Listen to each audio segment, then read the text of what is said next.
पण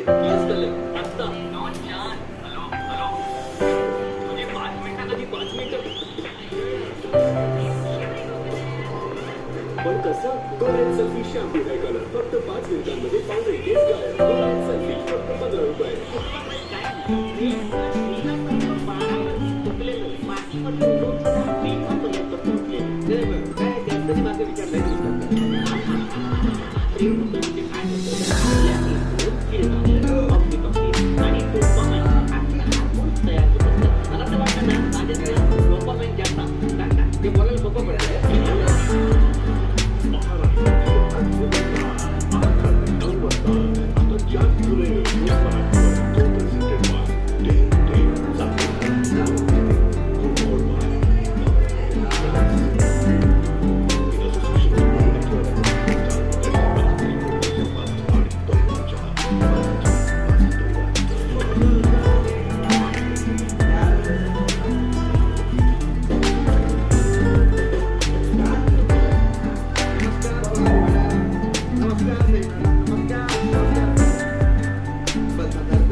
मॅडम तुमची तयारी झाली कसली? आता कसा बोलावं तो शब्द हो ते नाही का महिन्याभरानंतर करलंय तुमच्या ते नका बोलू माझ्या काळजात कसं कसं होतो टिकऱ्या उडतात काळजात. सॉरी सर, नाही आपण तो विषय समजूया. तुम्हाला त्रास होतो सर, आपण नको बोलूया.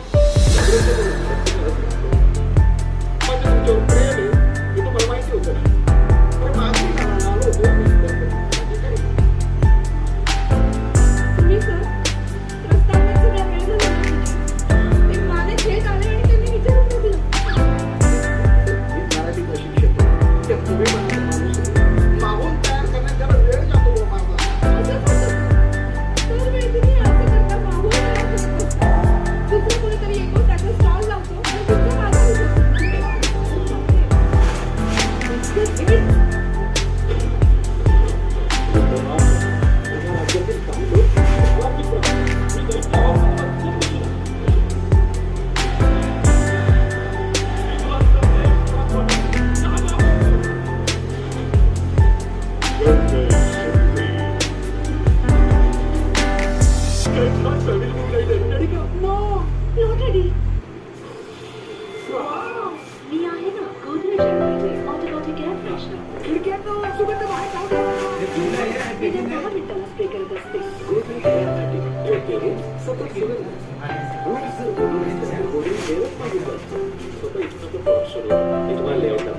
तुमची रूप आणि सोबत बाकी या मातीवर वेळ आपण सगळ्या विचार केला आयुष्यात काही विचार केला विश्वास ठेवा एक आई संधी या सगळं एक घर बनवे अल्ट्राटेक पण अल्ट्राटेक तुम्ही तर म्हटलं होतं की घर आयुष्यात फक्त एकदाच बनतं.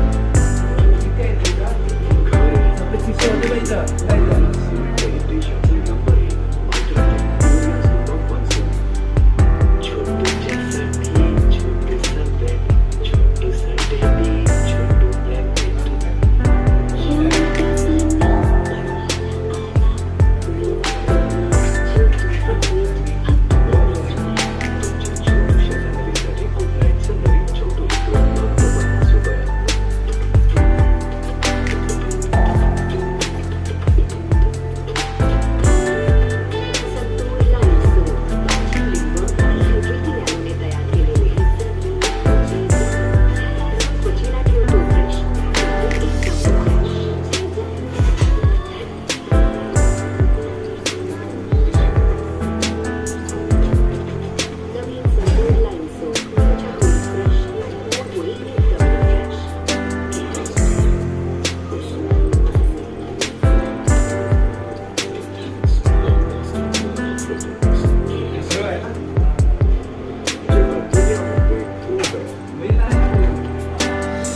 माझ्याकडे ऊसाची शेती नसते तरी तुमचं प्रेम आहे. तरी 4 ट्रक आणि 8 ट्रॅक्टर नसले तरी तुमचं प्रेम आहे. तरी माझ्याकडे फक्त एक सायकल आहे तरी तुमचं प्रेम. तरीही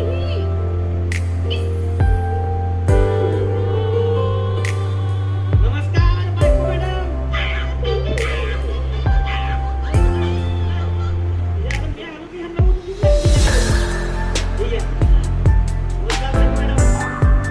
तुम्ही इकडे कसं?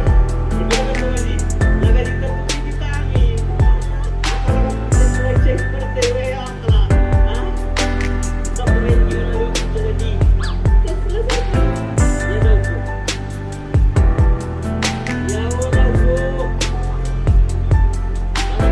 सरप्राईज? पटपटी? पटपटी? तेच ते पटपटी. नवीन कोणाची?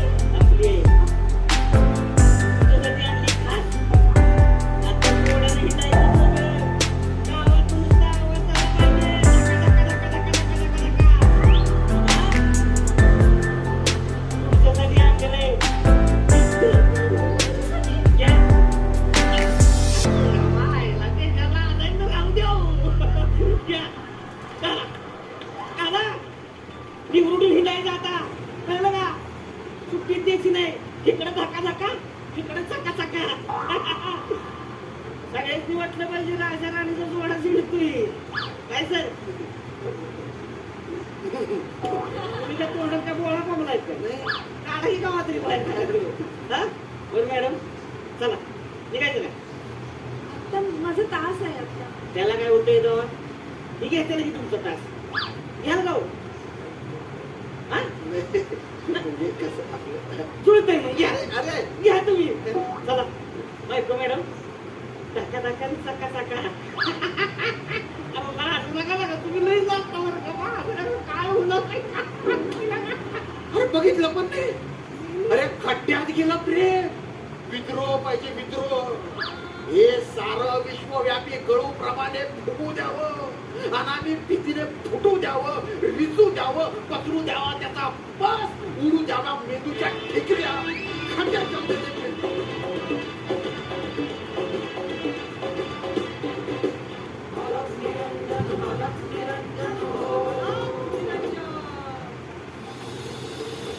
अक्काबाई गावाच्या बाहेर गेली तरच गावातल्या लोकांचे सुख लागेल देवा.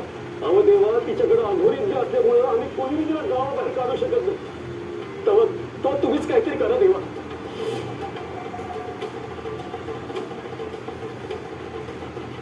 पंच तुम्ही शांत व्हा आधी. तुम्ही जे काही सांगता आहात ते आम्ही देखील पाहतो आहोत. ती अक्काबाई तिच्या विद्येचा शक्तीचा वापर चुकीच्या पद्धतीने करते आहे. आणि पंच तुमच्यावर येणारं संकट आम्हाला आधीच जाणवलं होतं. परंतु त्यामुळे तुम्हाला काहीही नुकसान होणार नव्हतं. कारण आमचं लक्ष तिकडे होतं.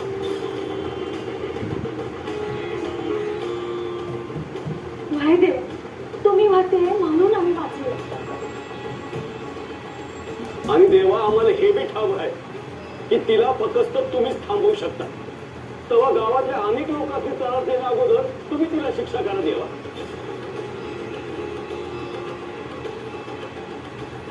पंच अक्काबाई नक्कीच लोकांच्या अहिताचा विचार करते आहे. परंतु तिच्या पापकर्मांची तिला समज नाही. देवा तुम्ही तिला सांगितले, आम्ही बी तिला लई वेळा सांगितले, पण तिला किती बी सांगितलं ना तरी तिला काही कळलं असं वाटत नाही. अव देवा ती तुमच्या नावाने भडकवते लोकांनी. अक्काबाईंनी नाथांना खऱ्या अर्थाने ओळखलं नाही, त्यामुळे ती हे सगळं करते. सद्गुरु श्री मच्छिंद्रनाथ, गुरु श्री गोरक्षनाथ हे कोण आहे, त्यांचं ज्ञान, त्यांच्याकडे असणाऱ्या सिद्धी, त्याबद्दल ती अजून अनभिज्ञ आहे. तिला जेव्हा हे समजेल तेव्हा तिचं वागणं असं असणार नाही.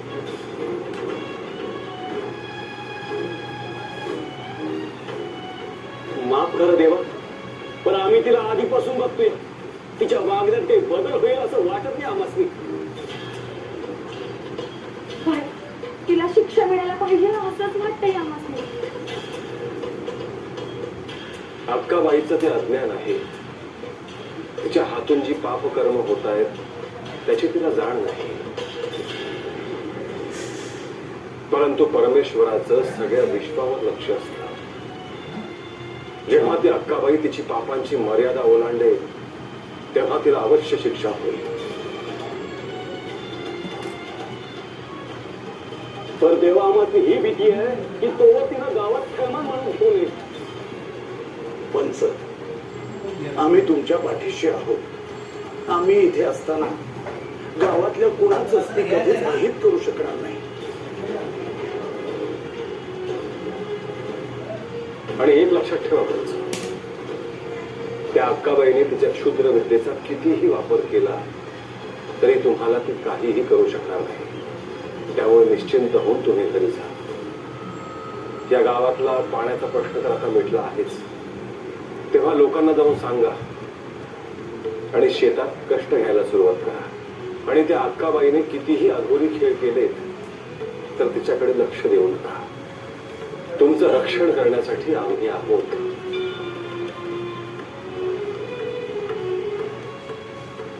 ठीक आहे देवा, तुम्ही म्हणताय तसंच करू आम्ही. तुमच्या संग बोलल्यामुळे आत्ता कुठं आमच्या मनाला दिला ना बघा. वय देव,